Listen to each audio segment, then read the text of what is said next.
Welcome to episode 22 of the Books to Last podcast. This episode, we're joined by Christine Monique from the Roomies Digest.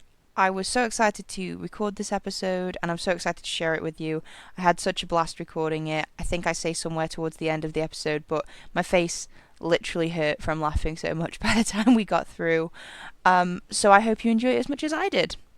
Just so you know, after this episode, I've only got one more scheduled to round out the year. It's a Christmas special episode. We're doing something a little bit different. And then after that, I'm not entirely sure when the next one will be. You may have heard me mention on the podcast in previous episodes, but I am due to have a baby very, very soon. And I have not planned when I'm going to return with the podcast.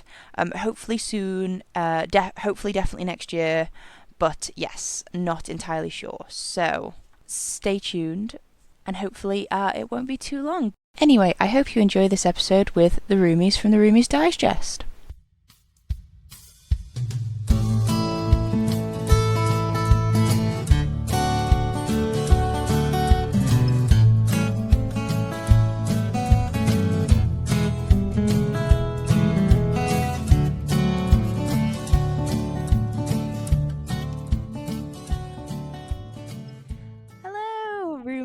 Thank you so much for joining me on the podcast. How are you guys doing today? We're doing great. Yeah, we're just having a chill Sunday. Exactly. We got to record some reels later, and we're trying to find some bookshelves at Ikea. I know. We'll see how that the goes. Way Sundays were intended. the way Sundays were intended to be used. Oh, I love Ikea's bookshelves. I remember, during lockdown, so pre-March 2020, I only had 2 bookshelves, and I now have, I think, 4 or 5. That is literally our trajectory. Yeah. If they ever get back in stock, that will be us. That's the issue. It's like, we want the exact shelves, the exact color you have. Between the time it takes for us to look and see if it's in stock and us driving to the Ikea, somehow all like 30 shelves from the Southern California have been taken. They just poof, right. Gone. And we're too scared to drive an hour away because what if we do it again and there are no shelves? So yeah, we're patiently waiting. Very fair. I mean, we had a similar issue. I think there was a time when I actually couldn't get them delivered during lockdown because ours is similar. It's like an hour away, and they're just because they're such good sturdy bookshelves. Everyone wants them. Yeah, and they're nice and clean. Like we're redoing our living room right now, and that's an essential part is the bookshelf. We just have stacks of books everywhere. Like, we need to get a control really of this. Crazy. We need more bookshelves. Yeah. Ikea is holding us back. It's true. Yeah, Ikea, you need to get your act together. Please, just order more bookshelves. They're clearly popular. They clearly need more in stock. Yes. Well, speaking of overflowing piles of books, what are you guys reading? Anything good at the moment? Anything you're enjoying? I'm reading a romance. It's called If the Shoe Fits, I think. It's by Julia Murphy, and it's cute. It's kind of like a Cinderella retelling meets like The Bachelor. So it's that kind of vibe. It's cheesy. I'm loving that you're trying to downplay. You've been squealing about this book all morning. Because I'm trying to be calm because I don't want to get freaking out. But it's really cute because the main character, she's plus size, and everyone's like trying to discount her. And I'm like, she is a hottie. And I'm just very happy. Like the way she's squealing, there's like a very distinct way that we both react to books. And she's squealing this morning. Our other roommate goes, "Christine, what's wrong with you?" And I'm like, that was not me. That was Monique. That's how like a high pitched. It was like a lot of texture. Yeah, you were like, it was a flow. Anyway, yeah, you sounded like you were in pain. But anyway, so it's been what am I reading? Let me talk about that for a minute. So I actually DNF'd a book this morning. Interestingly enough, it's called Big Summer by Jennifer Weiner. Weiner, I think. Anyway, yeah, so this book, I'm like 50% through and I just don't know where it's going. So I decided to DNF it because I'm doing NaNoWriMo. I'm doing NaNoWriMo this month, and I don't have a lot of time to read. So I'm like, if I'm not too deep into it in 50%, then it probably needs to be a DNF. Yeah. So That's fair enough. I've had a few of that recently where it's like I just look at all the books that I haven't read yet, and I like if I'm not really into, I'm having to just sort of be really brutal and say no. If it's not doing it for me, that's fine, but I need to stop. exactly. But yeah, I to be honest, NaNoWriMo, I probably would have just gone with that because I never know how to pronounce. Yeah, I was like, it's a NaNoWriMo. It's got two little horns. It's walking around. But yeah, I don't feel that bad DNFing it because it's a library book. So that's what it's for. Yeah, that's what they're for ish. Take a chance. Take a chance on it. So it's fine. I've started using the Kindle library like an actual library because if I don't like it and I've only had it for, I think it's like less than 3 days, I can return it for a full refund. Yeah, exactly. So, and I don't feel too bad because Jeff Bezos has got enough money. So, It really does. That is a great way. I didn't even know you can do that. To be fair, if you actually, even if I enjoy it, if I've read it within the number of days, I'll probably still return it anyway, just because like I can use that money for other books. It's called a Kindle hack. Life hack. It's a Kindle hack. It's a bookish hack. Oh, but yeah, no, I love a thing. I've not read romance in a while because I think I've been reading thingy, but I do want to read. I probably read some romance soon because I always seem to. They seem like even though I don't know, I enjoy them just as much as like fantasy. I always seem to read them quicker, and it feel like I don't know. I feel like I'm probably going to appreciate that in the next couple months. Oh, yes. Oh yeah. So you're fantasy in now, and then when you go on your hiatus, you can just binge all the romance books. Exactly. I like that plan. Yeah, but I definitely have a problem with like reacting out loud to books. I think I was reading on my own, sort of in the living room, and my husband had just come home and he'd seen me through the window, like reacting to what I was reading. And when he came in, and he was like, I can see you reacting to your book from the street. Yeah. You're like, what are you reading? And I'm just like, it's just so good. Leave me alone. I love that. Leave me alone. I want to talk. Just like I see you reacting when you listen to music you really like. That's the same thing. I know. It's just like we're watching a show. It's just I'm enjoying the book alone. Okay. Yeah. It's just like it's no different to you tapping and doing drum motion. It's absolutely not.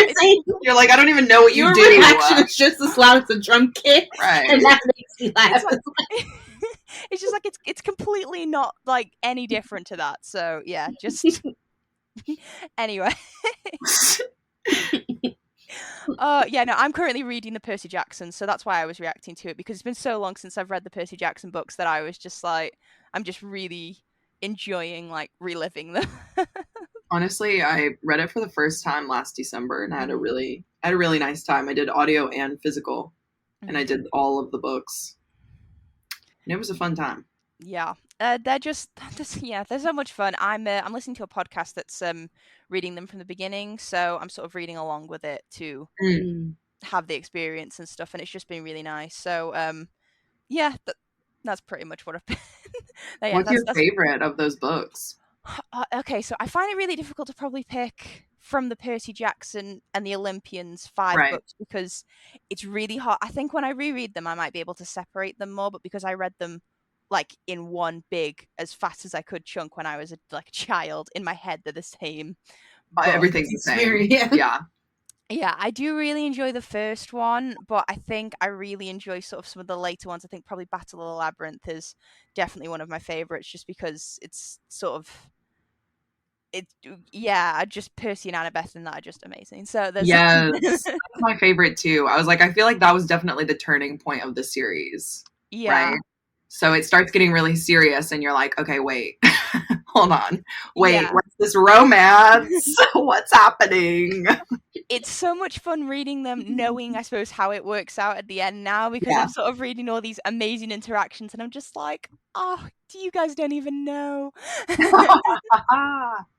Yeah. But I think out of all of the series in that world, I really enjoy the Heroes of Olympus ones the best. So the series that comes immediately after is like, especially like Mark of Athena and that particular one, because the cliffhanger. I remember it's the first time, like, because Rick Riordan or Riordan, I never pronounce his name right, and Percy Jackson really were what got me into reading, because they were the first books that I read like all the way through, and just the Heroes of Olympus books, I remember waiting for them to come out because they were being released as I was reading them. So whenever and Rick, he's just always with the cliffhangers at the end. So having to wait, and he used to have the same like release date. He would release on like the 6th or the 8th of November every single year, and I would always have it pre-ordered at my local bookstore that isn't open anymore because it isn't that closed a few years ago, which is really sad. But I'd always pre-order it at Webley's and I would go the day it came out, even if I had to get the bus straight from school to go and get it, and I'd start reading it immediately. And the torture from waiting from the cliffhanger at the end of Mark of Athena to finding out what happened 12 months later in House of Hades is just a lot. It was just hell. I don't even know what I read in between because I just needed to know what happened. And I suppose I can't do that anymore. I can't read books as they come out in a series. I have to wait until they all come out and then read them all in one go, because otherwise I've got no interest in reading the sequel. Right. It's so painful. And sometimes you forget what happens. And so then you're like, well, I've got to reread it anyway. So should have just waited. Yeah, you need like a Netflix, what happened on the last season. Right. Recap. A little recap. Yeah, definitely. Spark notes it. I have actually had to do that with someone. So I'm like, I feel like there's key magic points that I need to remember from the last one. I'm gonna read the summary on Spark Notes and see. Exactly. Yeah. Well, there's a few books that we're reading at the moment. For any listeners who haven't listened to the podcast before, this podcast obviously challenges book lovers to pick the 5 books that they would take with them if they were going to be cast away to a isolated mystery location, the 5 books that they'd read over and over again. As always, our guests get to pick their mystery remote location. So, Christine and Monique, where would you like to be cast away to with your list of 5 books? Should we just do it at the same? Should we just say it at the same time? Yeah. Yeah. You go first. I didn't say I wanted to be isolated with you. Okay, so the thing is, I didn't say I wanted to be isolated with you. Okay, great. We're on the same page. The funny thing is, we didn't know that was an option, right? So in our isolation, we thought we would be isolated alone. But I know nearby islands. I think I would like an island. I know that Monique would want to be alone forever. No. And I know that if I picked, I would be alone with Monique. I know that I would find a way. I'd be like, okay, which island is it again? I'll swim. I would literally be cast away. I would have my little raft and just chug on over to Monique's island. But yeah, that's just our personalities. I think I'd be an island too, probably. Wait, which? Wait, I was just gonna say, if in Monique's world she's cast away on her own, and you're also in yours that you're cast away with Monique, there's no reason those things can't exist at the same time in parallel universes. If that's exactly, it wouldn't be parallel though. If it's a sci-fi situation, I'd find the time jump. I would figure out how to do it.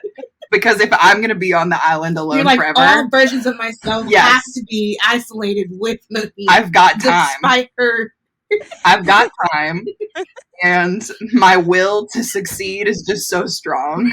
I would be like, all right, well, we're about to learn some science. Gosh, we're doing like a dark matter situation. We're doing a science experiment. But yeah, I mean, I think at first when I kind of thought about an isolated location, I was like, oh yeah, clearly it'd be somewhere in the Caribbean. Like, clearly I'd become a pirate. But then I was like, man, I might get sunburned. So, yeah, thinking about that, I don't know if the heat. Yeah, I don't know if that would suit. So I think it would be maybe an island, but one that's off the coast of like Vancouver or like something where it still snows. You still get summer. I'm thinking of Mediterranean, little. My initial thought was Greece. Little cliffside. So that's my final answer. Yeah, or like Sicily. Like something kind of fun. We're going with temperate islands with weather that experiences all 4 seasons but doesn't get too hot to avoid sunburn. Right. Perfect. There you go. Nailed it. That's right. Because if I'm sun poisoned, there's no way I can time travel. So the delirium might give you like the clue you the need. aha moment. You're like, I'm just like splayed out, just like sun poison, and then all of a sudden, ha! The atoms connect. That's it. They connect sideways. That actually gives me my superpowers. Yeah, exactly. That's what it is. Oh, I definitely, I feel that just because every single time summer comes around in the UK, and I mean, summer in the UK is not summer in like any other, like it's not summer basically. Whenever I message anyone who doesn't live here, especially in the States, it's like, that's not even warm. Yeah. And every single year without fail, I get sunstroke, and I'm like, oh gosh. I'm just like, I get to the end of the day, I'm like, why do I feel so sick, and why have I got such a headache, and why do I feel so rubbish? And then I'm like, oh right, yeah, it's because the sun came out for 10 minutes today and you weren't wearing a hat and sun cream. Obviously. It just goes from 0 to stroke. Like, that's how intense the sun said, haha, you thought. Anyway. Yeah, it's ridiculous, but it's literally, at the end of the day, I'm always just like, oh, you didn't drink enough water today, you didn't put enough sunscreen on, you should have wore a hat. But I don't know. It's just because I suppose we're going to have to get used to it. It's getting warmer here, apparently. But that's what they tell us. Yeah. Okay, so we've got our perfect ideal islands. What's the first book that you'll be taking with you? Whichever of you wishes to go first. I will go first. I am taking the Da Vinci Code. Oh man, with me. It would have been funnier if we had guessed each other's, because I for sure would have said that. I would have been like, Monique's number 1 book. It fits perfectly with my Mediterranean temperate island. I might even find a clue. I might even be able to write more to the series that Dan never got to, If I'm a time traveler, like sci-fi, Monique is definitely Nicolas Cage. She's finding the treasure. Yes, for people, it's Da Vinci Code is like part of the Robert Langdon series, and he's just trying to figure out the clues to a murder, but it all ties back to like the Da Vinci religious stuff, and that is that. I have never read the Da Vinci Code. I watched the film years ago when I was younger, and I literally just remembered. I think it's like one of the end scenes. I know the general plot, but like I just remember one of like the final scenes where she puts her foot in water. And you're like, what is that? Yes, the divine blood runs through her. And I just that's like the one prevailing image I have for like that entire book. But why specifically the Da Vinci Code? I know it's thingy, but why is that one of your sort of favorites? I remember having such a good time with the whole series, and when Da Vinci Code came on, it was just like everyone loved it. It was like so popular, and I remember being like, you're right, this is really fun. Like I just had such a fun time reading it, like trying to figure out the clues. And I just feel like it's just really sparked my like inner sleuthing. Yeah, I was like, you traditionally have been a mystery. And like the religious folklore part, or not folklore, but like that part of aspect, I don't know, very interesting. Right. Kind of like, is it true or is it not true? Exactly. And the Da Vinci Code gives you a chance to figure that out for yourself. Yeah, all the type of like conspiracies, the Freemasons. I'm like, this is fun. Yeah. It's like adult. Okay. Yeah, he puts a very compelling case forward, definitely. I remember, like, I mean, I was quite young and impressionable when I watched it, but I remember thinking, like, I buy it, yeah. That did happen, yeah, of Yeah, course. I'm just like this. They're completely feasible. Although I actually, for some reason, my brain. Okay, so I wasn't really like cognizant of who the Freemasons were at the time, but you said I didn't realize that they played any sort of role in it, and I actually. So I have had a university lecturer who is a Freemason. Oh my god! You're like, so George, I need to ask you about something. how's that going, the Yeah. Freemasons? No. Well, I'm because he mentioned it in one of his lectures, and I'm in sort of my course is very sort of male. There was only like 3 or 4 women in the course, and uh, when one of them asked what the Freemasons were, which to be fair I also didn't know, but I decided not to ask. When one of them asked, the way sort of the dismissive and incredibly rude way he was like, "Oh, you wouldn't know about that," and blah blah blah, was just, I remember it just like like it got me to, like, I remember looking at him and I googled it and I just leant over to her. I was just like, "Don't worry, it's a cult. It's fine. You don't have to." Yeah. We love when people say they're part of a group, but then when you ask about it, they're like, no, it's none of your business. I'm like, okay. Why'd you tell us about it then? Like, be a secret. Why is if it you're going to be a famous if secret. it's not famous? That doesn't make sense. Make it make sense, dude. Yeah, but no, didn't realize. Wow, Freemason! I wouldn't have expected that to be any kind of tangent. I'm thinking, but yeah, the Da Vinci Code, obviously, like, massive. Have you read it as well, Christine? What is one of a book that you've enjoyed? Or it's always interesting when you've got pairs on as well, because you said you probably would have guessed it being on the list. But it's always interesting to see if there's crossover on the list as well. There's no crossover. There's no way. We don't know each other's lists. That's made her but list. There is absolutely no way there's a crossover, because first of all, I haven't even read the Da Vinci Code, so let me get exposed right now. There's no need to. I'm the only one holding it down for Da Vinci Code, and I will go with it. We did make a reel once about the Da Vinci Code, and the fans came and the fans did come through. They said, Monique, I forgot about this book, it's so good. And I was like, wow, who knew there was a niche for Da Vinci? But yeah, if you had to guess what my first book was, what do you think it would be, Mo? Red Rising. Really? Or that was so quick. You didn't even take a second to think. Was I right? No. Okay. Pride and Prejudice. There we go. Number 1. Yeah, my number 1 book would be Pride and Prejudice. Amazing. One of my favorites as well. Yeah. I mean, it's a pretty basic classic. Like, I mean, I hate to be like that person that's like, yeah, my one of my favorite books is Pride and Prejudice. It's a classic. But like, it truly is. Like, it was one of the first books my grandma ever gave me. And you know, it's the original hate to love romance. And there's just something about Elizabeth Bennet as a character that really spoke to me, because she just isn't afraid to speak her mind, no matter how, you know, prideful and prejudiced she may be in that moment. And I just think she's such a strong main character, and I really kind of resonated with that when I was little. Yeah. When I was younger, obviously I wasn't reading it. I'm like 4 years old reading Pride and Prejudice. Who am I? It is a very aptly named classic. Definitely, it's I think it's in, oh god, Big Bang Theory. God, I haven't watched that in years. But Sheldon at one point, he talks about Pride and Prejudice because he was reading it for some reason, and they said, "Oh, what happened to Pride and Prejudice?" And he just goes, "Oh, you know, it's a flawless classic. He's got too much pride. She's got too much prejudice. It just works." Yeah, exactly.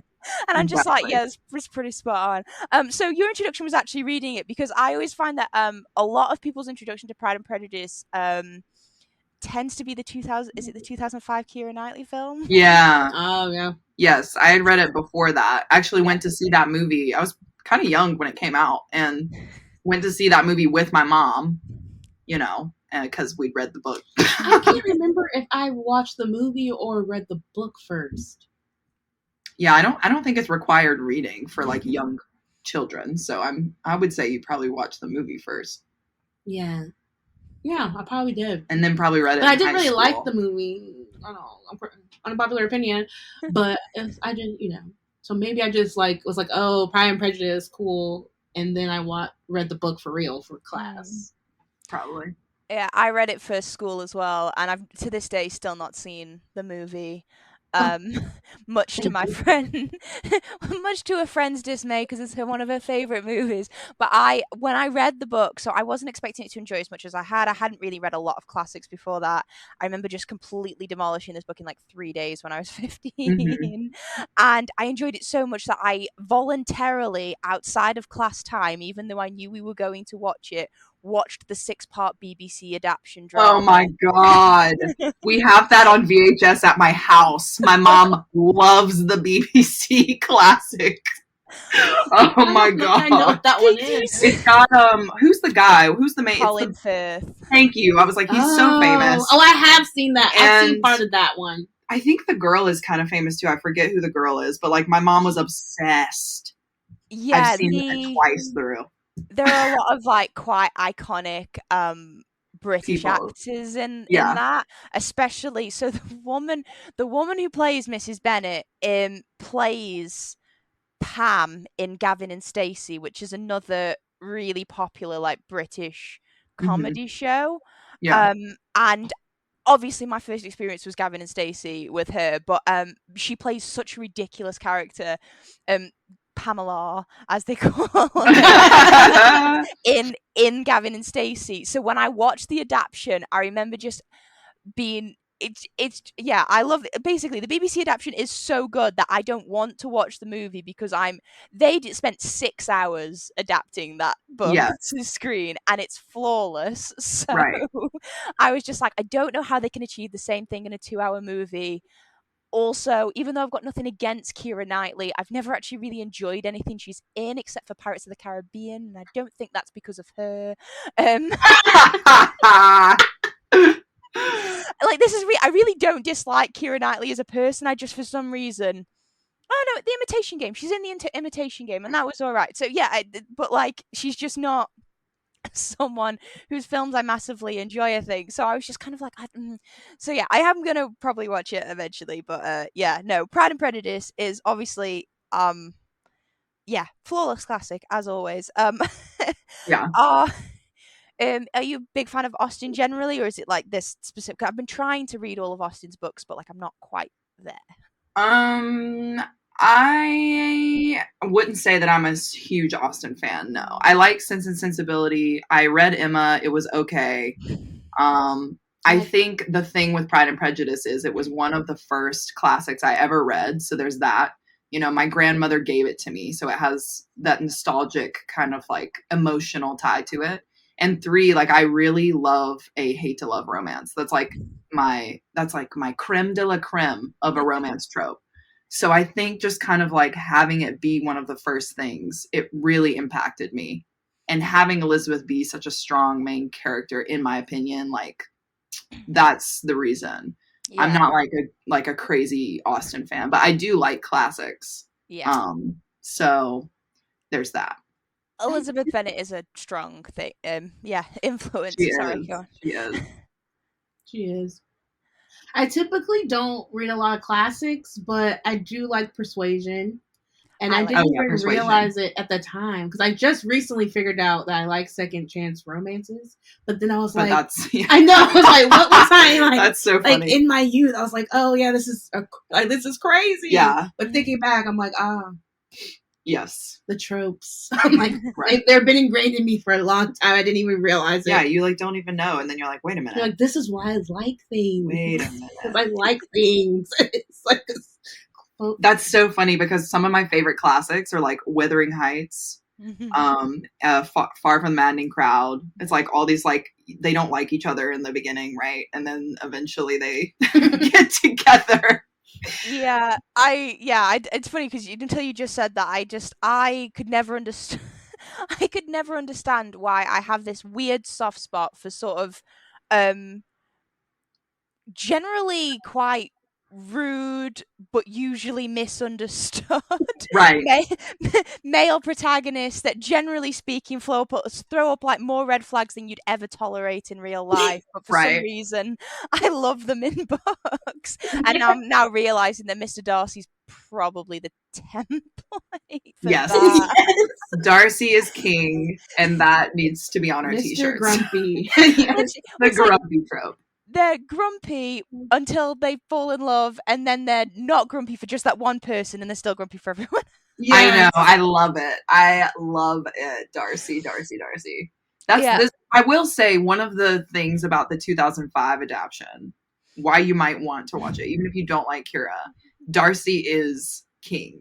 Okay, he's not Colin, but you know, Colin Firth is just so. But like, there are these. The thing about the 2005 adaptation is that it's so cinematically like aesthetically, it's beautiful, and it's not a 6-hour BBC special, but it's pretty good. It's easy to fit in the 6-hour BBC special, I suppose. I suppose you could do if you wanted like a quick hit of Pride and Prejudice. Just like a little. Just a movie. I know they filmed a lot of it in like Scotland on cliffs, and I know they filmed like because it's the BBC. They obviously filmed everything in like Derbyshire and stuff in the places that it was. The house they built, the Pemberley, is actually like an hour or two away from where I live. It's not that far. I've still not been. I need to. But it's like the actual. Gosh, that would be so fun. Okay. I'm gonna not fan. No, I'm like woo woo. I'm actually intrigued as well. Woo woo. But yeah, Persuasion I read recently as well, and I actually kind of do like the second chance romance sort of trope as well. And I really enjoyed Persuasion when I read that recently, more so than Emma probably. I don't know. Emma didn't really chime all that well. I guess Emma's not my favorite.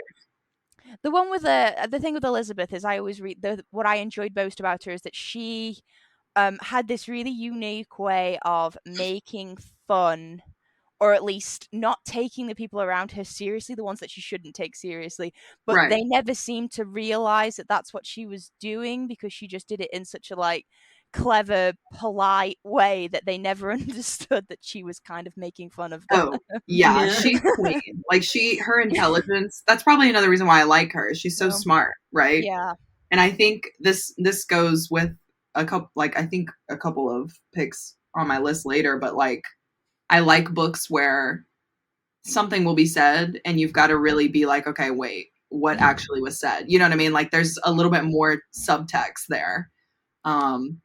And I think, Austen does that really well in Pride and Prejudice. Yeah, I would have loved. Yeah, I bet she was epic to speak to. I would. I'm so sad that I'm never going to get to meet her. I know. Okay, so the Da Vinci Code and Pride and Prejudice, two solid, sort of strong first choices. What are the second books that are going to be joining them on your islands? Do you want to try and guess one? Do I want to try and guess one? Yeah. Oh. So let me just preface, I don't reread books. So this list was very hard for me to make. So I was thinking, like, what am I genuinely like entertained by? Like something that I can like reread and love it every time. I feel like one book may be it. Okay. No pressure. Beatrix? Yes! Oh my god, are we on a game show? Oh my god. It's literally the second one after Da Vinci Code. Wow. How did you get that right? I think because I pay attention. That's weird. I feel like I should have brought like prizes or something. I feel you get a cookie. There you go. I feel unprepared. Yes, I picked Beatrix by Emily Henry. It is a romance book. I'm trying to think how it would, because her father has recently passed and she goes to clean out his old house. Yeah, like an old summer house. While she does that, she meets her arch nemesis, from college, who is also staying in the completely small town that's off the grid. And what are the chances he's here? I know, they're both authors. Kind of situation. And chaos ensues. Chaos and romance. Yeah. And the reason I picked this book was definitely blew my expectations out of the water. Like, I thought it was going to be something else. When you look at the cover, you'll think, like, oh, is this just going to be a cute, like, summer They're read? at the beach. Yeah, for whatever. But literally, I was in tears. I was like, this is like a free therapy session. Like, what's happening? And so it holds a special place. It's a fun read. Can't speak highly of it. Yeah, I think the thing with romances that both of us kind of, when we like a romance and we want to reread it, it's when the romance has that emotional tie to it, right? So there's something deeper going on besides just the romance. Yeah. Because anybody can enjoy a smutty romance book, like, but if there's that emotional kind of like arc for the character, I think that's what lasts in our brains. Mm-hmm. So that's why Beach Read is such a good read. Mm-hmm. Yeah, I definitely agree. I pulled up the covers just to have a look, and I mean, I just, in my immediate head was like, wow, that's really good marketing, because like all of the books all like look like proper beach, as in if you go to the book section, like the one bookstore in every the bookstore in every airport that you go into, and you look at and you were to pick up something literally to go on holiday with, like this just kind of jumped straight out of you as like, read me. Yes. Pick me, my lord. Well, so if they were rivals in college, not somewhere between Second Chance and Enemies to Lovers, sort of. Right? That one is a good, like, this one is a good one. I think it's a perfect combination of what you just said. Like, because you're like, what are they? What are they? And based on whoever you're kind of like getting the POV, from, then you're like, oh my gosh, so what are you saying? Yeah, what are you saying? Are you saying what I think you're saying? You're like, wait a minute. Oh, the history. It's because they have history. Okay. That's really what really gets you, because you're like, they have a backstory. Yeah, if you like romances and you haven't read Beach Read, I would say, there you go. Yes. That's a good read. Yeah, that does sound like our... sounds like a really good one to check out. I don't think I've ever read... I don't think I knew anything from Emily Henry, although People We Met on Vacation sounds like familiar. I'm not the biggest fan of that one. That's the one that I think a lot of people are iffy about. Just steer straight to Beach Read and then make your own decision. Right. She does have another book coming out too called, I think it's like Book Lovers or Book Readers, something like that. That one is coming out soon, or it has come out. That one I'm interested. I'm interested to see how it goes. I think I've heard of that one, but I hadn't heard of Beach Read because but that does, it looks really good. Oh, okay. So if you search it, it also comes up with like The Lido by Libby Page, which is a book that has been picked by previous guest of the podcast. Always interesting I always find it interesting to see what pops up alongside it. People who like this also liked. Yeah, exactly. But yeah, so Beach Read, you've got, literally says what it is on the tin. It's great. To the point. Love it. What is your second book on your list, Christine? Do you want to try and pick? Red Rising. No. Red Rising actually didn't make the list. Red Rising didn't make the list? No. Was it one from that series? Uh-uh. Okay, so we're going classics. No. Okay. I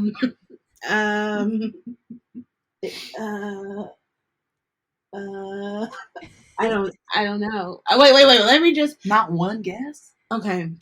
You can do it, for sure. I believe in you. It's not a classic? You read it a lot? So this is the thing. We're on an isolated... Let me put you in the headspace. Okay. We're on an isolated setting. At the time, I was by myself, right? So what do I need to entertain myself forever until I die? A thick book. Like Outlander. Oh my God, you got it! That's wonderful! Oh man! Wow! I'm impressed. Wow, we are 2 for 2 right now. That's amazing. I was this close to giving up. Oh, I was like, just tell us. I have full faith you can guess every single one of these books on this list. Outlander. All right, so, Outlander is its own kind of classic, right? So it's like a historical fiction, I could call it fantasy sci-fi, like romance.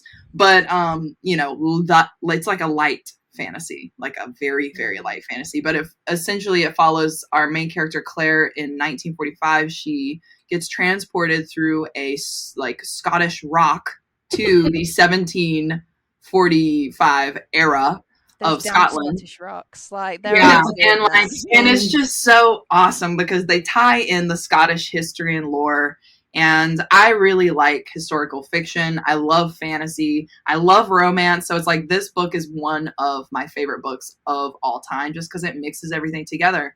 And who doesn't love a tall, Scottish layered, like a lord, you know what I mean? Back in the 1700s, like a very strong, muscly character. And yeah, I mean, I love this story, and I think it's so interesting how Claire is, kind of torn between these two worlds, right? 1945 and 1745, where she happens to fall in love with two men.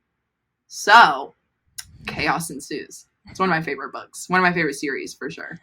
I mean, are both of the men Scottish? Because I feel like if they're not, there's like a pretty easy solution. Right. So she starts off the book and she's married, right, in 1945. So it's like she's been with this man, and obviously in 1945, there's World War II is happening. So they both actually are in the military. And so they've gone through some things together, right? And she thought that's who she was going to be with for the rest of her life. But then she gets transported and happens to fall into the arms of a Sir Jamie. A Sir Jamie. And that is a hate to love-ish relationship. Yeah. So, of course, I'm sold. I'm sold. And she's a strong character. And she is a strong character. She's a doctor, which is great because in 1945, that has a lot of weight to it, right? Because it's in a war. They need people to help, help people. And in 1945, they kind of think she's a witch. They kind of think she's a joke. So it's really fun how she takes control of her own destiny. Yeah. Another strong female character. Yeah. Yeah, Outlander has been, I think, chosen a couple times by I think a few different guests, and I know it's one of those. It's so highly sought spoken of, and I really wanted to read it for a really long time. And I think the only reason I haven't is because of some of the trigger warnings associated with it. So because I'm sensitive to those specific content warnings, I have kind of put it off. Yeah, but I'm still so intrigued because it's just everyone just loves it so much. And I mean, like a hot Scottish guy, I mean, it is. And the way that he talks about Claire, it is so good. You're like, sir, please, why do you have to be so hot? Please. He's romantic without being cheesy romantic. Yeah. But Outlander is obviously an adult, book. So there are adult themes, and it's historical fiction. So, lots of sensitive content. Yes. But it is one of my favorite, epic fantasy, love stories of all time. So I think I tend to be okay if it doesn't surprise me. So if I get one of my good friends who has read it before to maybe go through the book and then stick some sticky tabs on the sections that I'm not going to be, as long as I know they're coming, I'm usually... So I will say, I had watched the TV show, the one on Stars, and there's this one kind of really intense bad part, right? And that part stretched on for I want to say 2 episodes or something. So I always tell people when they watch that show, I'm like, just skip the last 2 episodes and watch maybe the last 15 minutes of the season finale, because those episodes are just so hard to watch. And so when I was reading the book, I was like, I don't remember it being this crazy. I don't remember it being chapters and chapters of this really bad thing. And when I reread the book, I was like, oh, it was not even that long. Like, you know what I mean? Like, it's like Stars really dragged that one thing out. But I will say it's not as bad in the book as it is in the show. So Yeah, I find I mean, I suppose it's with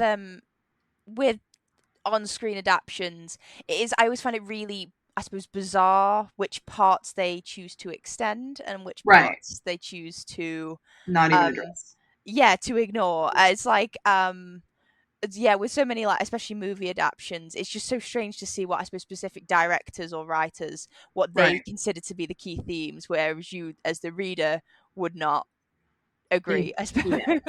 Or it's like it's not the most crucial scene that really needed that much time on it. But I mean, yeah, Outlander is yeah, fantasy historical fiction. I mean, I feel like I'd really enjoy it because I mean, I have no this is probably a terrible comparison, but Michael Sterling is my favorite Bridgerton. Love him. The one Scottish Earl in it is he's my Yeah. favorite.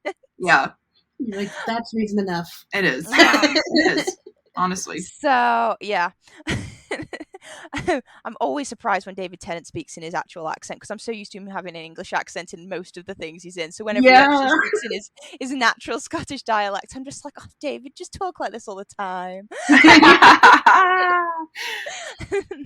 I never understood why they didn't let him be Scottish for all of Doctor Who. I'm just why it was completely unnecessary. So yeah. Outlander and Beach Read as second choices. I'm really loving the range across the two lists. I feel like listeners are going to have a really awesome end list to go and buy.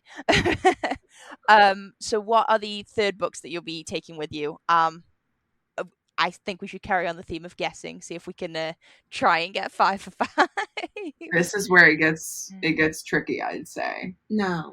Third book for you? I will stand by my original clue of things that I watch a lot of. Are we saying that if you guess one that is on the list, but maybe it's not on this particular slot, do people get to find? Do you tell each other? Yeah, So if you guess a book on the list, I will let it count. If the order will change. Oh yeah. Because Outlander was not my number 2, but it was on the list. So there you go. Things that you watch a lot. Mm-hmm. Is it a sci-fi?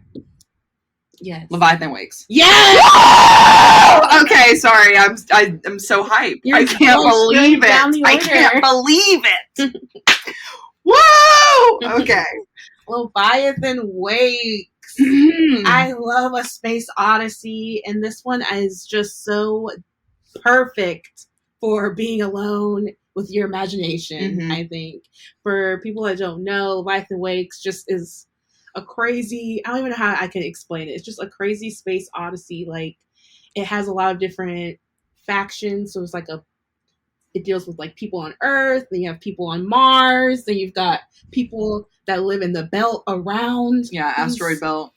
These planets, and it's just kind of like a political game. Yeah. Also, aliens are involved, and it's just fun. There's lots of politics, and there's also some hot guys, so that helps. It's just drama, and I really enjoy the drama. I love drama, so that is my third pick. So is it part of it? So you say it's a Space Odyssey? Is it part of a series? It's a massive series. I have watched the show all the way up to its current season, and I'm on the second book. But I have yet to even hit the massive amount of books. There's like novellas. Yeah, I was like, I feel like there's like 9 books. There's more than 9. It has to be more than 9. Something like that. It's a massive series. Yeah. And I am nowhere there. But Expanse, I have multiple copies of. So, I mean, the Leviathan Wakes. Yeah. I think I've got it here. The Expanse series, followed by Caliban's War, Abaddon's Gate, and 6 other novels. So 9 so far, but I imagine there's a lot of additional content. That's how I feel usually about like is it the Farseer trilogy? The Robin Hobb series that just keeps on getting more mhm. series added Yes. to it. It's like I Yes. want to, but that's like a big commitment, and if I'm going to binge read them, I need to really commit to like giving up my entire year to reading this book. Exactly. Honestly. So that's where I'm at. But yes. Oh, I love a sci-fi. So it's a TV series. Mhm. Do you think it's a good adaptation of the first one that you've seen so far?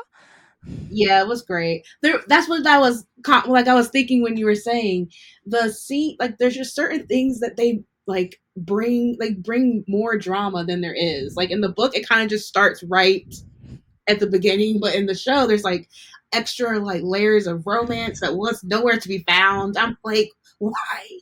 But I see why they did it, and it makes it interesting to the viewer. But as you're reading it, you realize that's not even the main thing you need. Right. So it's very interesting watching the show first, and then going back to read the book. It's a definitely different experience. But the plot of it, the meat of it, is the same. But it works out because the author of the book, writes the show. So yeah, I think he knows what he's doing. Yeah, he knows what he's doing, which is so good. all counts. All Everything in counts. canon.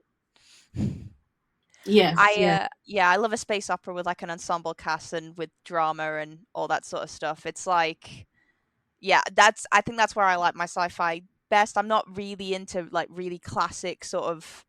I think I was speaking about this with Stephanie from Stephanie Book. She was just like, sterile sci-fi isn't really my jam. I really like either sci-fi with a lot of drama and that sort of thing, or comedy, and that's pretty much my two wheelhouses. Right. Have you ever read The First Sister by Lyndon A. Lewis? No, sounds familiar, like I probably own it. It's like one of the prettiest books I've ever seen. And it's a sci-fi that I've recently read that's like a sci-fi space opera with like lots of drama.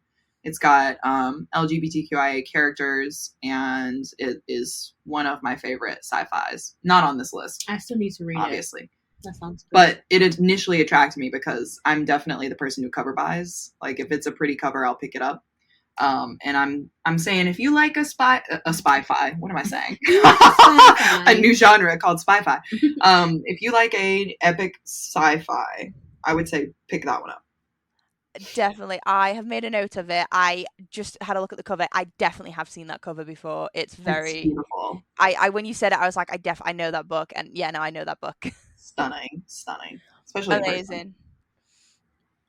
So epic sci-fi space opera Leviathan Wakes. What is the third book that will be on Christine's list then, Monique? What do you think?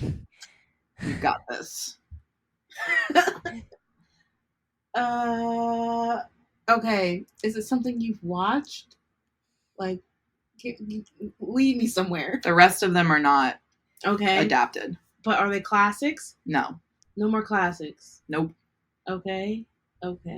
You could say that the last 3 books are 2 genres. I know what this is. Okay. It is the City of Brass. No, but it's going to be the second one. Kingdom of Copper. Okay, it's going to be the last one. Is none of those made it? None of those. None of those made it. What are you saying? You're saying your favorite books aren't making the list? They're not my favorite books. Okay. They're not my favorite books. So you went back to like the archives. I'll say this really quick. City of Brass is on my honorable mention list, but the thing is you have to read them all together. So I could never take just one with me on an island because I would never get the whole story. Right? Okay. This is where it's hard to guess for me because I do read a lot of fantasy. A lot of fantasies are series, and it was hard for me to make the decision. So let me give you a hint. Is it a Sarah J. Maas? There is one Sarah J. Maas, yeah. Is it going to be the Throne of Glass series or the Akamath series? You want me to tell you? I need you to help. Just get me to the right series. Okay. Book Boyfriends. Okay, so Cassian? Yes. Okay, so the last one. Yes. Kingdom of Flesh and Silver. She's never read this book. She doesn't. Kingdom of Flesh and Fire. So she said. No, wrong books. A Court of Silver. That's good. Yes. A Court of Silver Flames. A Court of Flesh and Fire is going to be the next one. Yeah, obviously. This one is such a stupid pick, and I fully acknowledge that this book's plot is all over the place. But the thing is, one of my book boyfriends is Cassian. He is my ultimate man. Okay, funny, strong, but can get into that serious headspace, and ultimately, loves his lady. So.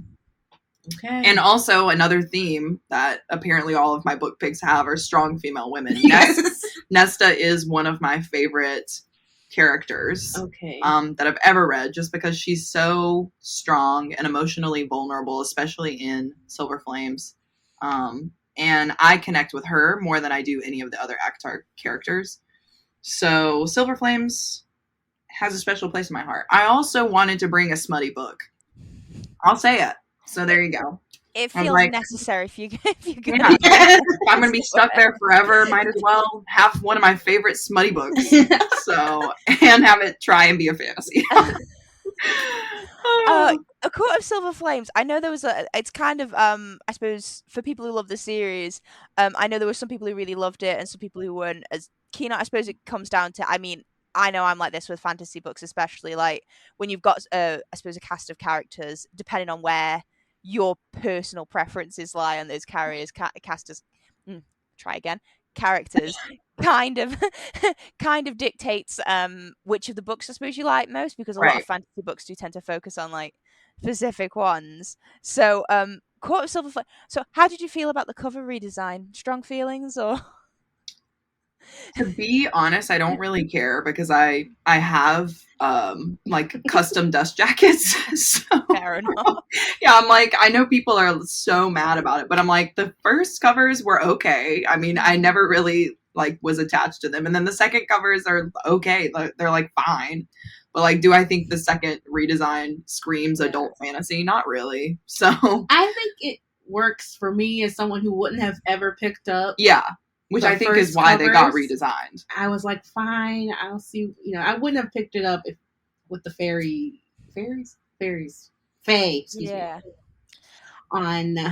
on it. Yeah. Absolutely no shade to whoever like designed Sarah J. Maas's books, but I personally don't massively rate any of the official covers for any of them, including Throne of Glass, including the Court. I think the City, Crescent City ones, I think I like best of all the series, but that one is really pretty. That one is, yeah. And I didn't like that one until we got it in hardback, and I saw it myself, and I was like, "Whoa, whoa, whoa, whoa! The art is so good on this." Yeah.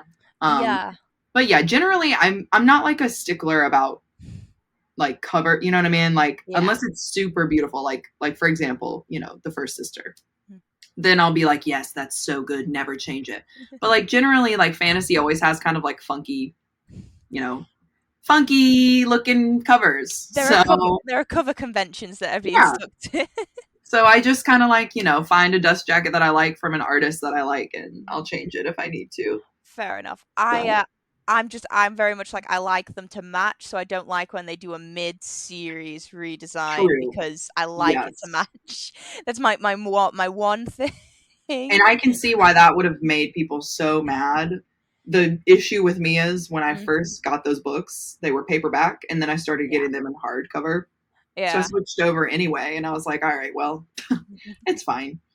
I think, to be fair, it was a quite strong reaction considering they'd spent however many years getting used to having Tower of Dawn, which was blue in the middle of like all these white spines for Throne of Glass. Yeah. So they'd gotten used to that. I feel like that. But Court of Silver Flames, I remember seeing when it came out. I also, when it first got announced, I was like, oh, this might be finally what makes me read a Court of Thorns and Roses, and then it didn't. But I'm going to. Honestly. It's not something that I tell people that they should read. You know what I mean? Like it's fully, I accept it's my guilty pleasure read. And it's kind of like all the ACOTAR books. Like I always rate them high because it's nostalgic. And I do love the world. I love, being there. But like, is it the most, prolific writing that I've ever read? Like not really. But, it's fun. Yeah, definitely. I think I'm kind of like that with like so because I did enjoy the Throne of Glass series, although I've still not read the last one, Hmm. mainly because I know in my head that I know it all works out fine. I don't necessarily. I think because I said there was such a large gap between me finishing that second to last book, I just I guess lost Yeah, my let appetite it for the fall last off. one. Yes. Yeah. But I do know that there was like some time when I was in a specific reading mood, I could just read Sarah J. Maas, and I was like, I'll keep A Court of Thorns and Roses in my back pocket for Yes. a rainy day when I know I want to read that kind of book. Yeah, because when you start it, you do want to finish it. Like you have to know what's happening. Like that's one of the things they're highly addictive, you know, but you might not like what ends up happening in them. Yeah. But yeah, it's definitely like that. And Throne of Glass is such a fun series to kind of see who likes it and who doesn't because it came out so long ago. Mm, And that's definitely a nostalgia read too. yeah. But still love it. Especially Throne of Glass. I find Throne of Glass really strange because I first started reading those books when I was quite young, and then I took a big break, Hmm. and then I came back to them when I was a bit older, which is probably a good thing because considering where the content ends up when you're about Yeah. 4 or 5 books in, I don't necessarily think I was the right age to be reading them Yes. when I Absolutely. first started. So it was one of those things. It was just like, wow, it's kind of mad to think how you get from especially Throne of Glass and Crown of Midnight to Everything whatever else. the hell Yeah. happens in Oh Empire yeah. Storm. Oh yeah. And I kind of like love it though because you know she started writing that when she was young, and so Mm, it's interesting to see how one of the first books she's ever read develops over the entire series to like Kingdom of Ash, which is such an epic, amazing conclusion to the mm, series. So I'm actually gonna do a read along with that next year and reread everything because I just haven't read it in so long and I yeah. kind of miss it. I think I'm gonna read Kingdom of Ash eventually. I really like because I really like Rowan again. Yeah, he's I'm just also a hate to love yeah, trope. Okay, We like all have a just like, ah, just like grumpy, yeah, yes. grumpy rude man who Yes. They throws just up. can't be pushovers, you know? Like if they're a pushover, it's not fun. Yes. Oh God, I'm not gonna read too much into what this says about my husband. Oh. um, we'll skip right over that. So, fourth fourth books, second to last choices to go with. I mean, those are two pretty strong like fantasy, although sci-fi, and then more high fantasy picks. What is the fourth book that's going to join your list, Monique? What do Is you it a think, middle Christine? grade? It is not. It is Okay. not one of the few classics I have liked. One of the few classics you have liked. Mm-hmm. So Enjoyed. Excuse me. not Persuasion. Yeah, no. Okay. I would have said that. The few classics that you have liked. Mm-hmm. Have I read it? I don't know if you have. Madame Bovary. No. Damn. Few classics. Is it a French classic? No, she's an American author. Oh, dang. She is an American. Is it Bronte? No. I just said, oh my gosh, you said American and I said Bronte. You said it with such What a conviction, though. dummy. You said it with such conviction, though. I was like, oh wow, I always thought Bronte was. Oh, what a silly. I don't know if I know it. If I haven't read it, I'm not sure. I mean, just think about authors I like. It's not like Little Women, is it? No. Oh, okay. I don't think about authors I like. Me and my mom are doing. Toni Morrison. Okay. Not the Bluest Eye. Yes, not the Bluest Eye. It's not Sula, is it? It's not Sula. Oh my god, what is the other one? It's her most famous one. I know. What is it called? I don't know if I can remember the name of it. I don't think I've ever read it either. Do I have you stumped? It is. Just think. One more word. I feel like it's one word, isn't it? It is. It's one word. It starts with a B. Buh. Beloved. Yay! Oh my gosh. I kind of gave that one to you, but that was a think tank situation. There's no way I would have gotten that by myself. Yes, Beloved is a classic. And if they find me on my island, I need them to know that Toni Morrison is a queen and that this needs to be passed on to the world. Amazing. But yes, Beloved, it is one of my faves. Yeah, that's true. That's true. I have heard you talk about that. Yeah. When I said middle grade, I thought you were going to do Holes. Oh. Holes is a classic, but no. We read Holes in school. Yeah. Insane. Yeah. Well, not for work. I mean, not for homework.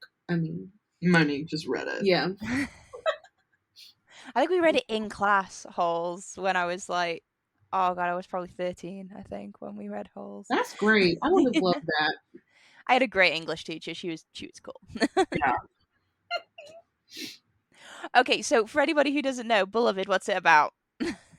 Beloved follows, I think it's actually set like either after or during the Civil War, and it like follows this family where this like spirit is kind of following them around, and you're just trying to figure out what's going on. It's kind of paranormal, historical fiction, I guess, because it's based in the past, and it's just perfect. It's really a work of art, truly. Yes, I can't speak. It's just great. Yeah. It really is. Amazing. It's so amazing. Can't stand you. I just like had an idea and I was like, I should read Monique's favorites. You should. Yeah. I already read one, Beach Read. Oh yeah. That was because I forced you to read that one. I know. The way you really just came into my room, she busted in like that Big Bird moment and just was like, you need to read this book. Yes. Here. Immediately. I mean, it definitely would. I mean, probably the biggest downside to doing this podcast is that I've just got like the most ridiculously long list of books that I feel like I have to read now. Yeah, I know. Because I people read so many books in my life. People talk about it, like even books I never ever would have been interested in reading previously. Like in a million years, people just talk about them so highly that it just has me completely sold. Like one of my the previous guest of the podcast has actually got me fully sold on reading Field of Dreams, which I never thought I would have. That's a good one. That is a good one. Well, because you see why people love their book, right? Their book picks, and that's what gets you excited. I can totally see that. Yeah, and it's really I don't. Yeah, the reason I wanted to do the podcast was to talk about people's favorite books, because they make just the most compelling arguments for them, and now I'm just like, oh. Do you just hate having money and free time? Yeah. But Toni Morrison, it looks like they've done like designs of all of her books with like matching kind of covers, and they look so pretty, and I want to own them all. Yeah, they are. They are really nice. But so Beloved, a American literature classic. What about this book, I suppose, stands out from all of her others, if she's one of your favorite authors?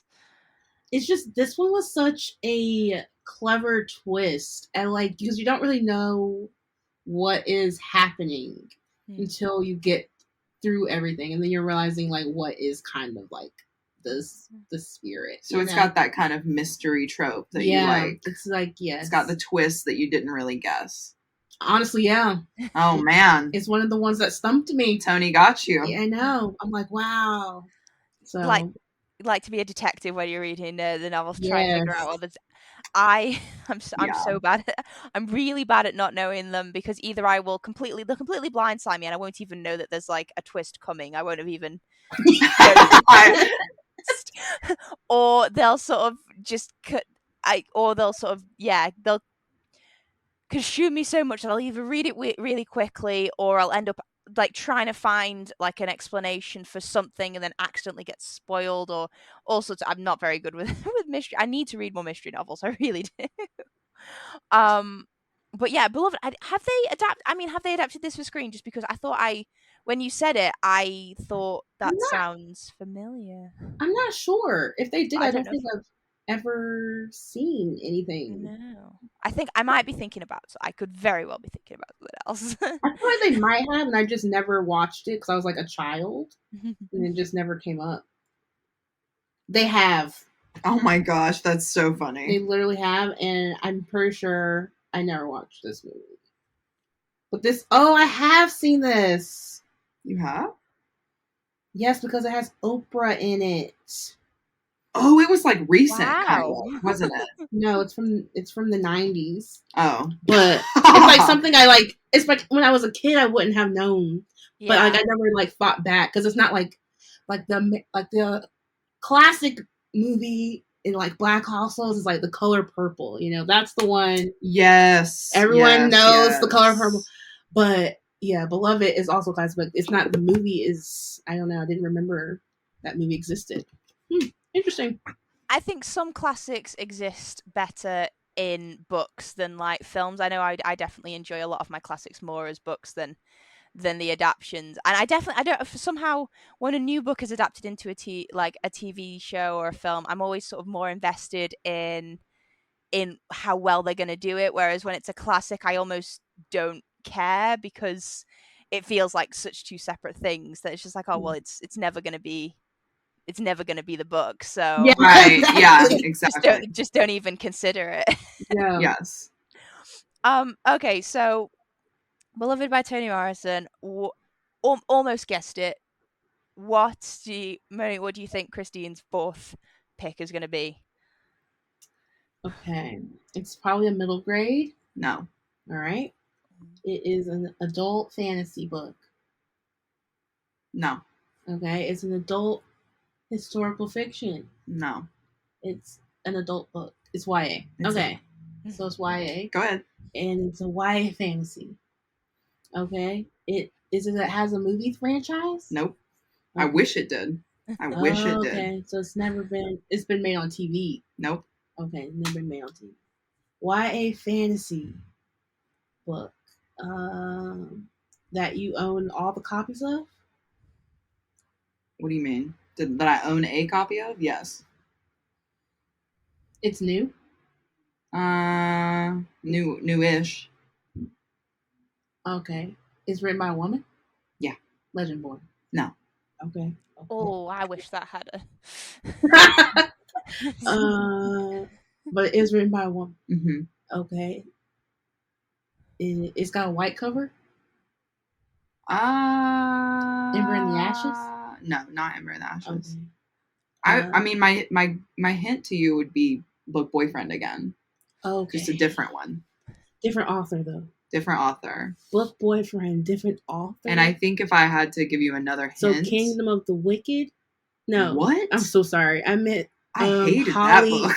Holly Black.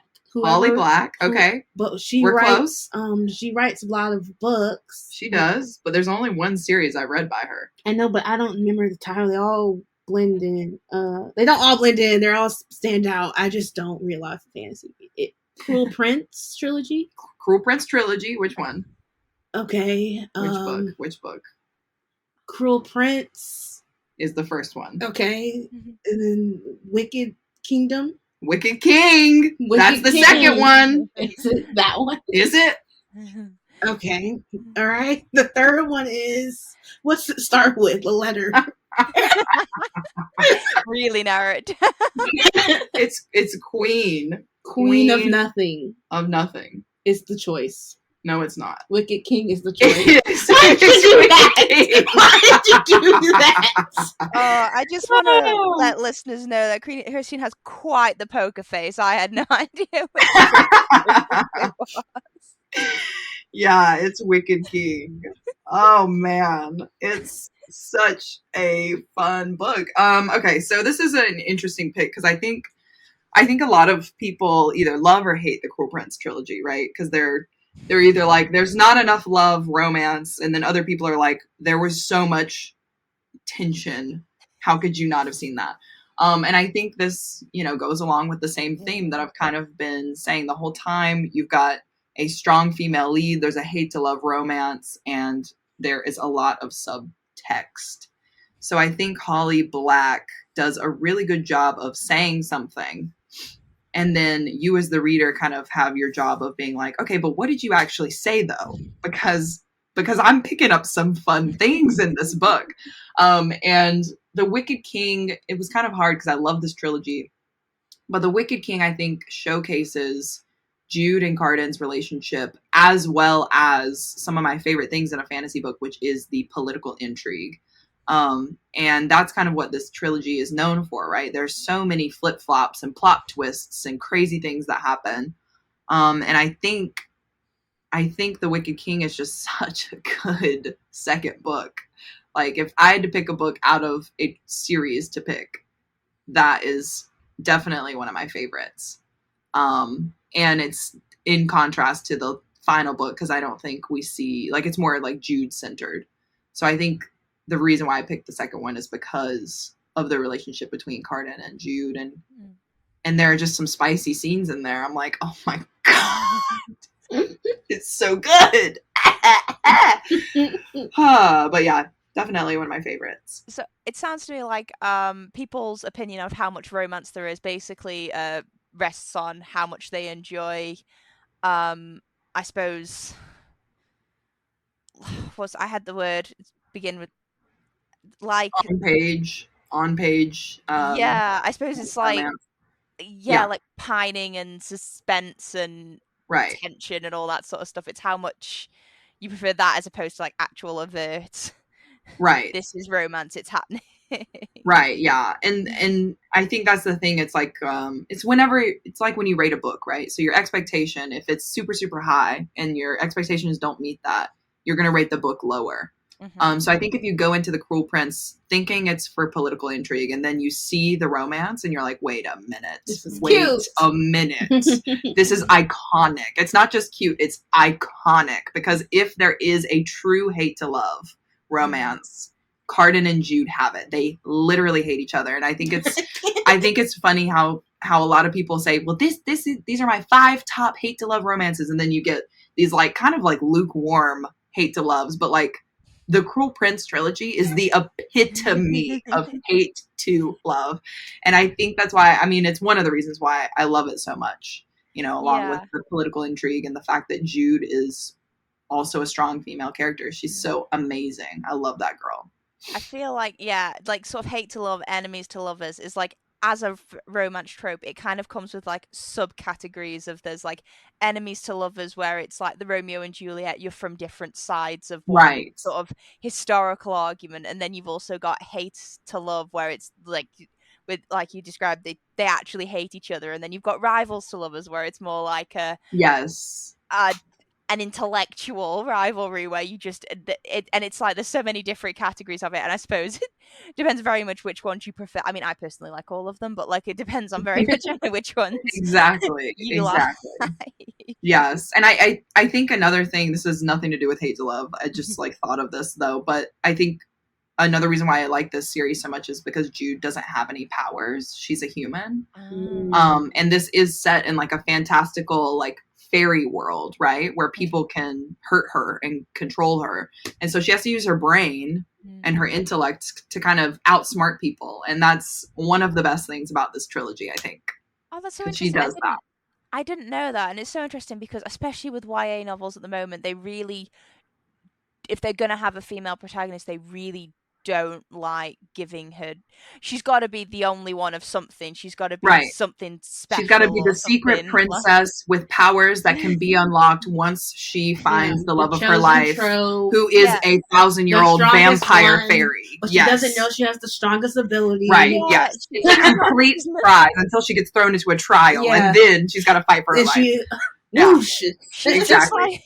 She's just like other girls, except she's not like other girls. Exactly. And I think that is why I love this trilogy, because Jude actually is a basic girl. She is basic. And when she starts out this trilogy, she doesn't know how to fight. She doesn't know how to do magic. Like, she doesn't do magic at all, right? She's a human. And so she's got to learn how to survive in this world where, like I said, people can hurt her every day. Yeah. And they do, so I think that's why I just love her so much. And she really doesn't take anybody's crap. Like, she will stab you and I love her. Okay. That was unexpected. Well, I mean, if you're living in a world where you could get killed by literally anyone every day, I feel like you've got to be ready to right. And they and to be fair, they think she's kind of like a toy, right? Because they're like, oh, you're the only human around. Let's play with you. You know, it's a fae thing, isn't it? They're it's like a fae thing. It's a fae thing. Fairy thing. Mortal people. Exactly. Okay, so Wiki King, beloved, we're on to our fifth and final picks. So, I mean, we've eventually got there with all of the guesses. It would be interesting to see what these last ones are to be sort of finishing off your list. So, Mo, what's your last book? Okay. Is it a romance? No. Is it a nonfiction? No. Is it a sci-fi? No. We're going through the whole list. Okay. So it's historical? Is it a classic? No. It's not a fantasy. Yes. Oh my God, is it Legendborn? Yes! Oh my gosh, that's so funny. I originally was gonna say that, and then I was like, there's no way. I was hoping that yours would be Legendborn, so we could both be like, Legendborn's on my list too! Legendborn! But yes, Legendborn. No, that's the whole appeal of us being on the same island, because then we could switch books. You see how you're trying to, I didn't forget, my island's separate. I didn't forget that. Not in my timeline. Exactly. I feel that's a good selling point. That is true. Eventually, Monique would come around. Maybe we'll have separate sides, you know. It's just a really large island. You'll have to set up some kind of system like in is it a series of unfortunate events where they have those tubes, those pneumatic tubes where they yes, where they drop things down and they appear. Yes. I forgot. That should be an honorable mention. I love those books. Yeah, they are good. There's a lot of them though, so that would be hard to pick. I know, you can't choose. You have to be like in the fall. Yeah, Rachel from Let Me in the Library. Oh yeah, honestly, we could have guessed her list. I feel like I don't know. We kind of know all the books she loves. She managed to pick one for her list, although it was a stretch. Wow. Yeah, that sounds brutal. Yeah, I feel like it was probably like the second to last one, I think, or something like that. I think it was the last. It was the end. I think, is it called the end? I think that is the last one. I think it's just called the end. Yeah. But yeah, Legendborn, tell us about Legend, because I know it is quite popular, but for anyone who doesn't know what Legendborn's about, it is truly one of my favorite YA fantasies. You would call it, I guess it's more like a magical realism. So people who aren't really into a lot of world building, I think this is a perfect intro into like the fantasy. Because it's still based in our like earthly world, okay? Yeah. And it just has to do with the main character. She's going to college and just, you know, dealing with grief and all kind of things, and she's figuring out, trying to fit into this new school, and just figuring out, like, you know, maybe magic is real. Yeah, essentially something tragic happens. Like her mom has been killed in an accident, and so she's going to college this year and trying to deal with her grief. And she thinks that she's seen something at the accident that is magical, but every time she talks about it, you know, no one is really taking her seriously, right? So she's like, all right, well, I'll just deal with that. But then she goes to college and joins like essentially a sorority-ish. Mm-hmm. And she finds out that there might be more to the story and more to her mom's death. So it's appealing to you because of the mystery, right? Yes. Mystery. And the fact that it's set in the South, I would say, is one of the selling points. Yes. They talk about Bojangles in that book, and that's one of our favorite restaurants because we are from the South. And fast food places. So, but yeah, and also she's a strong female lead. She is. It's also a King Arthur retelling, so which is something I don't experience often. Yeah, and it was great. Yeah, truly. Yeah, it really is good, and it's got. I mean, I say it. It's got a hate to love. I think there's some romance. Yeah, there's a love triangle, which is one of Monique's favorite tropes. I know. I'm on the love triangle team. But yeah, it's pretty good. It's a good YA fantasy. I liked that one too. I am. If Bloodmark comes out before I'm isolated, I will snatch that instead, just so I can know what happens next. I've heard Legendborn has got a really well written romance, and the magic system I heard is like really just really like artfully put together. I mean, if there's a love triangle, is there an obvious favorite for the reader to root for, or is it like a Infernal Devices situation where it divides people? I think there's a popular choice, but I feel like we don't know. Yeah, you don't know who she's gonna be with. Yeah, like, but there's like, I think they're even like, it's like, because I think even the two guys might have had a relationship too, which is so fun. But yeah, I mean, I think she likes both of them. Yeah, that's why you have to read the second one, because you're like, who? Yeah, will it be? The readers have been waiting. I'm like, yes. Please. There's a clear choice that I gravitate towards. Same, but they're both. But I'm there for the drama, so I'm down for whatever occurs. We gotta reread that before the second one comes out. That book was so good. I mean, I love a love triangle, but I mean, why not both? Like, who knows? Just why not? I mean, yeah, that would be a fun if she wrote in a poly relationship. That would be so fun. I'm there for that. Well, Legendborn, another YA fantasy. Do you think Christine's fifth and final book is going to be a YA fantasy as well, or yes? Are we thinking different genre? Okay. So yeah, I suppose without fail, what's your fifth and final book, the last book of these 10 that will be going to these two islands? Tell us. You want me to tell you?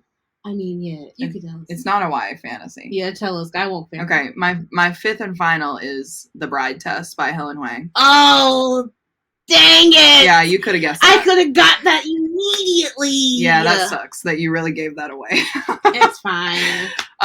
The Bride Test is this whole entire series is my favorite romance series of the year. I'll give you guys a sneak peek at what I'm going to say at the end of the year, which is The Bride Test is my favorite romance series of the year. I read all of the books this year. The third book came out this year, and The Bride Test is my favorite of the three. So essentially the series follows a family who is like a bunch of guys. I guess the first one is about this guy named Michael. He falls in love with an autistic young woman. Sorry, I love this series. Yeah, it's so good. It's so good. It's so good. Young woman who has never really dated and kind of like hires him to be like her escort to like teach her the ways of romance.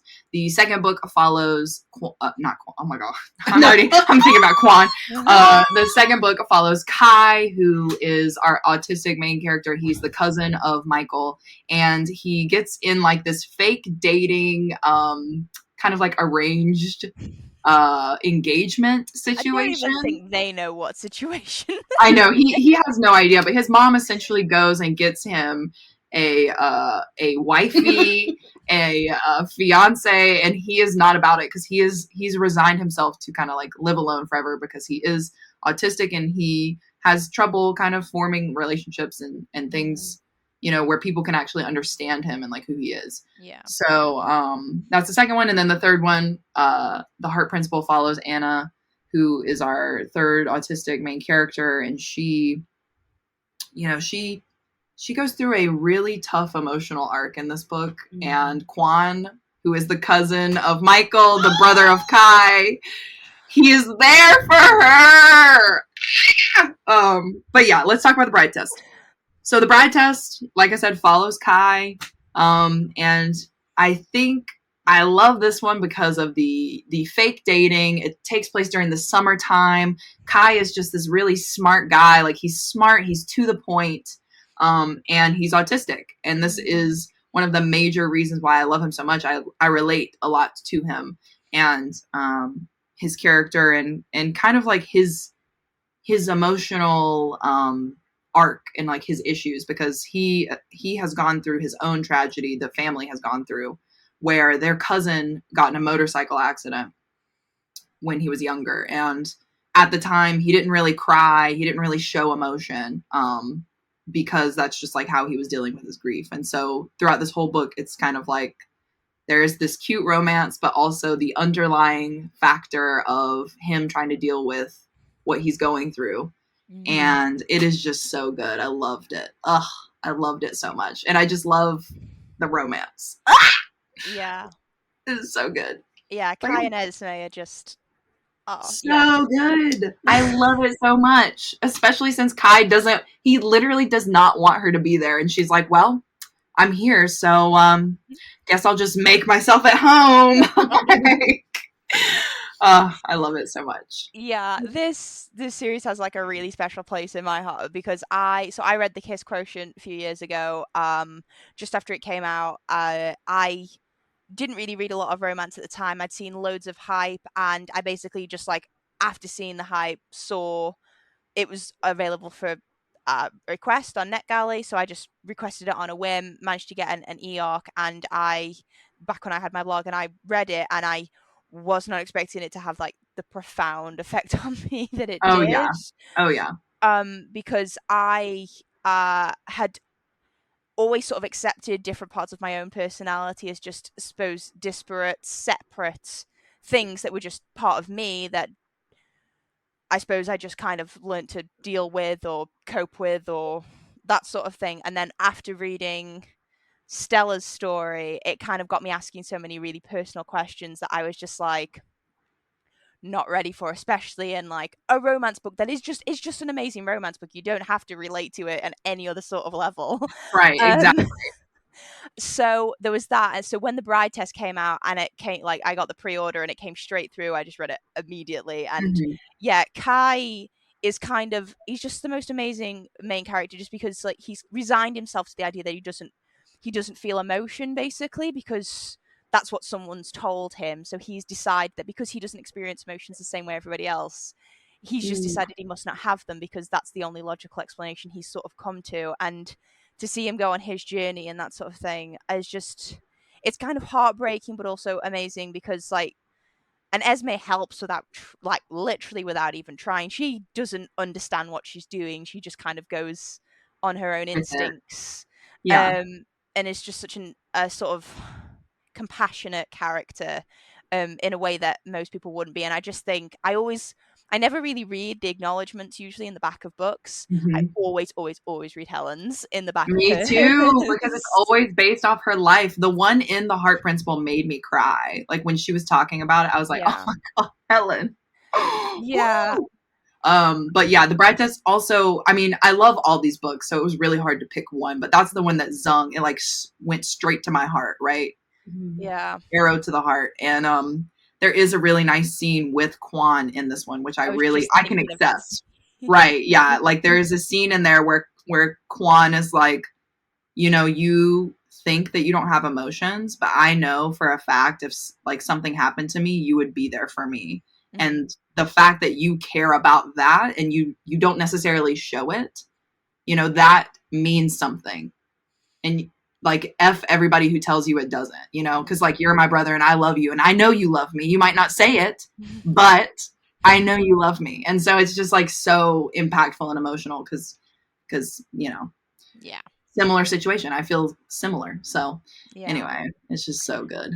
I definitely think that scene with Quan in The Bride Test is, I mean, I would have read The Heart Principle literally no matter what anyway. I just like there was never a question, but just because he's such an amazing character in the first book as well. But they kind of he gets sort of thingy, and then we all had to wait all those months when they postponed the release date. But yeah, it's just really amazing. But I mean, we talk about the acknowledgements at the back. I think The Bride Test, part of it was inspired by her parents' journeys as like immigrants in America, and just the whole journey that they'd been through, and really drawing on like her parents as well as her own experience. She's amazing. I can't wait to read everything she writes ever. Yeah, me too. I'm like, please, can we get like, they have like a girl cousin. Can we get her story? Like, can we continue? Gosh, yes. I will say this too, just really quick about Quan, his brother. I think in the first first book and a half ish, like you think Quan is kind of like an F boy, right? You're he sleeps with a lot of people. He like gets around, whatever. Obviously he's fun. We love him, but like you don't know much about him. And I think kind of after that scene and going forward into the third book, you realize that Quan is such a special character, and that hooks you for the third book, I think, in that scene. Definitely. But yeah, it's just her writing is so great. It's so immersive and it's so personal. And I think that's why I love it so much. Her characters, it's just yeah, you love them. I just can't. I always think about this group of like men that she created. It's just so good to see like a wholesome like men. Yeah, they're just like nice. love they're each just other. Nice and they support each other. Like they're a family. And I think that is like one of the most unique series where I'm like, yes, these boys, we love these boys. You know, based on real life, right? Because obviously, I mean, we can say, you know, we love Cassian and Azriel and Rhys from Akhtar, but like, you know, these guys are family. I know, like they're there for each other, and it's really nice to see that in a book. So. I compare them to like the Brown sisters. Like that's how iconic they are in my mind. Right. These cousins. I think one of my absolute favorite scenes from like the third. From the Heart Principle, which I mean that I suppose favorite is like one of those because it's an amazing book, but obviously like it deals with some really really tough situations. But one of my absolute favorite scenes is I think when Anna has like her epiphany moment where she turns around to Quan, she's like, "Oh my god, you're a dork." And I was just like, oh my god, he's like the biggest dork, but he's convinced everybody he's not. Yes, because he's trying to hide what's going on. Oh man, we love Quan.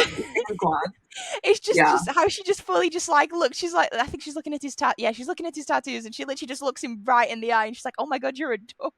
Yeah, in the most loving way possible. Oh, it's amazing. But yeah, so the bride test, that's tops of the list. Just for the benefit of listeners going along, do you guys both want to recap your list before we do honorable mentions? Sure. Yeah. Yes. Da Vinci Code. Pride and Prejudice. Beach Read. What is my list? I forgot it already. The Bride Test. Leviathan Wakes. The Wicked King. Beloved. Outlander. And Legendborn. A Court of Silver Flames, baby. Awesome. So were these difficult lists for you to both come to? Did you have a lot of honorable mentions or just a few? I think just a few for me. Right? I had a few honorable mentions. Yeah, same. Yeah. It was kind of hard. I don't know. I don't reread a lot of books, so I'm like, what would I take with me? I think essentially when making the list, I had to be like, all right, there's obviously a lot of books that you like, but like the ones you can enjoy that are part of a series that you don't need the other ones for, you know, that was my big thing. Because I don't read a lot of standalones. So I think that's probably the hardest part. But, you know, we kind of mentioned this earlier, the City of Brass trilogy. That's like one of my favorite trilogies. But it's heartbreaking. And I don't know if I would want to keep that on an island. That's like the thing. Honorable mention because it is worth the read. And I love that series. I love Dara Yabahush Iyashin. But I've read the first one, but I'm too scared to read the rest. Yeah, the second one is my favorite. I'll say the second one is my favorite in the trilogy. It's pretty darn good. And so good. It's just so good. But, you know, can I take it on an island and be okay that I didn't take one of these other ones? I don't think so. That's a smart move. Yeah, what about you? I was going to do Dani Brown. Oh, Dani Brown. I just really appreciate a workaholic who has just fooled herself that she can't, you know, be in a committed relationship. Yes. She's just got to have these flings, and that the universe is saying, yes, that's exactly the life that you need. A lifetime of flings. A sustaining life. It's just like, it's funny to me that she would consider that to be like the clear solution to her problem. Yeah. So Dani Brown. What else was I think Eve Brown was another one of my honorable mentions because I love Eve Brown. That's like my favorite of the Brown sisters. And, you know, has another autistic main character. It's just emotionally there. I think I would snag some books I haven't read yet too. You know, like some books I would. Really? I like really want to read, but I just didn't get time. I need to grab them really quick before I run out like the door. What? Like which ones? I need to finish Uzumaki. I think I need to take some mangas with me. Of course. Make sure. There's no way I could put a manga on this list because it's like you can only get so much in one volume. Exactly. If I did, I would take Inuyasha or like Bleach. I would just take my Kindle and be like, please, Lord, just the hack. Bezos just have one Wi-Fi tower somewhere. The island hack is to take the Kindle and charge it somehow off of solar energy. That would be it. What's another honorable mention for me? I feel like if I hadn't read one and I wanted to take one that I hadn't read, I would take Priory of Orange Tree. Oh. Yeah, because that's a standalone. That's a thick one. That's a thickie. It's an epic fantasy. It's got dragons. It's sapphic. And I haven't read it, so I feel like if I was in a last ditch effort to just grab and go, that would be one. Yeah, I'd also try and grab my tabs. Obviously listeners can't see this, but the books on the right of me are books that I've read, and the books on the left of me are the books that I haven't read, and Priory of the Orange Tree is on the left. It is you should read The Ravens. I see that on your shelf. That's a really good one. Yeah, that's The Ravens is on there next to Once and Future Witches, because I seem to be having these aren't organized in a particular order because I split them into read and not read, because they used to be by genre, but I'm trying to give myself some accountability by actually being able to see the percentage of my bookshelves that I've read. Yes, physical TBR. What is it? Basically, my whole shelf is books I haven't read, so let me not even look over there. Yeah, my general rule is basically once I finish a book, if I really, really like it and I think I'll reread it again, I get to keep it. Even if I really liked it, but I don't think I'm ever going to come back to it again, I will give it to someone I think who will like it. I will donate it to my local second-hand bookstore to sell on to someone else, or I will I'll donate it, get rid of it some other way because I need the space. Yeah, that's a good policy. Yeah. But I need to. I wish I had that kind of self-control, but here I am. I was hoarding a lot of books that I wasn't going to read again, especially because I had like special editions of them, and I was like, oh, but they're so pretty and they look so nice on my shelf. You're never going to read them again. You're not even that big a fan, but they are really nice to look at. And then I was sort of trying to free up some space for baby stuff because babies have a lot of stuff. Babies are important. Well, they just come with so much equipment. Like they need too much space. So I was just like, okay, I need to just really be ruthless with myself. Right. And I was like, you've got some very sort of fancy special editions here that, you know, some people would really love. Like some people would appreciate these a lot more than you are. So I had to Marie Kondo. I love that policy though. I think in one of my goals in 2022 is going to definitely be put a dent in my physical TBR. It's growing and there's no. Yeah, and whatever I don't love, get rid of it. Yeah. So not in like a I hate you kind of way, but like it can go to someone who would love to read it, and I think that's what I'm going to work on next year. I think I've definitely started getting like more physical copies of books in recent times. Before I used to just go to the library. I don't really own that many books. Yeah, Monique is a minimalist at heart. Like if you walk into her room, it's completely different than this chaos you see behind me. But like in her room, it's very white and like clean. There's not a lot of stuff, like very minimalist. So kind of when we started collecting books, it was hard for her because she doesn't reread books. But yet people are like, oh, you should read this here. And then I see it out. I'm like, oh, cool. Right. I aspire to be a minimalist. I don't think I'm quite at the self-discipline level I need. I'm not there either. I'm on the same. It's a work in progress. Yeah, it's an ultimate goal. Yeah. It's my mom's fault. She literally, we were doing Marie Kondo before it was even a thing. Before she even had it. I'm telling you, I was like, I don't think I will understand. Like my mom was doing Marie Kondo before she had a Netflix special. Like I remember, she'd be like, "If this spark joy?" I'm like, I don't know. Your mom would just toss it. I like all my toys, please. At least your mom asked you. My mom would just toss things. I think that's why I am a hoarder. That was like the third time. Like because she would I'd come home and the stuff would be gone. I'd be like, Mom! She's like, she had told me to clean her room and I didn't, it will be like the giveaway bag, and I'll be like, why? It's because your mom's a Cancer, and she was like very, and my mom's a Capricorn, so she's like, is it serving you? Get it out. Okay, is it work related? Does it make you money? So my mum's a Leo, and she used to give my stuff away to other people's kids and just not tell me. Right, right. That's Leo energy right there. So I would find out because I would literally be in my neighbor's like daughter's bedroom, who was a few years younger than me, and I would look up and I'd be like, "Oh, I've got one of those," or see something that was mine. You like open up the front cover and it says "property of." Like, wait a minute. This was mine. And I would just be like, but because I'm like a people pleaser at heart, I never had the heart to like say anything to any of the people my mum used to give stuff away to. So I'd just go back and be like, did you do this? And she'd be like, yeah. And I'd be like, oh, okay. Oh my gosh. You're so sweet. Just this like that. Just be an all-out fight.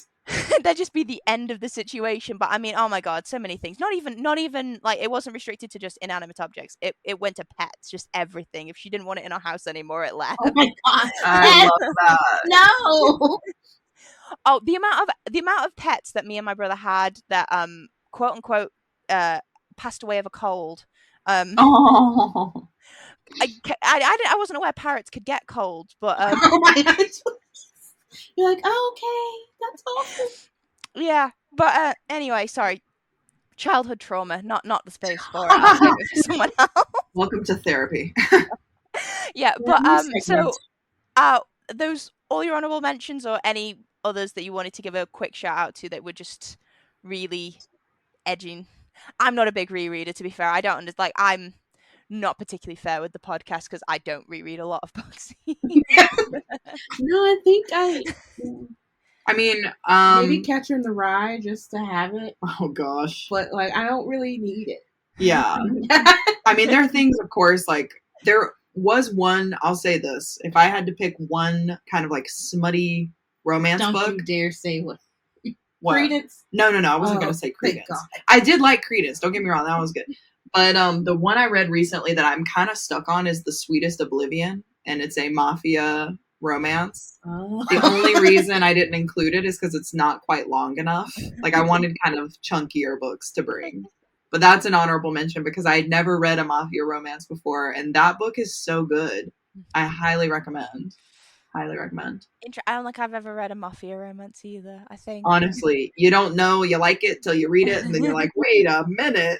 Yeah. Wait a minute. I would like to hopefully maybe get the end of True Beauty before. Oh, yeah. Webtoons. Before. Oh, my God, Lore Olympus. Oh, yeah, that's a pretty book. Anyway, yeah. Yeah, we're just chatting about all the books now. We could. If listeners wanted to hear you chat more about just all the books that you guys read and enjoy, whereabouts could they find you to do that? So we are on a lot of social media. We're on TikTok, Instagram, YouTube, and all you have to do is type in the Roomies Digest and you'll find us.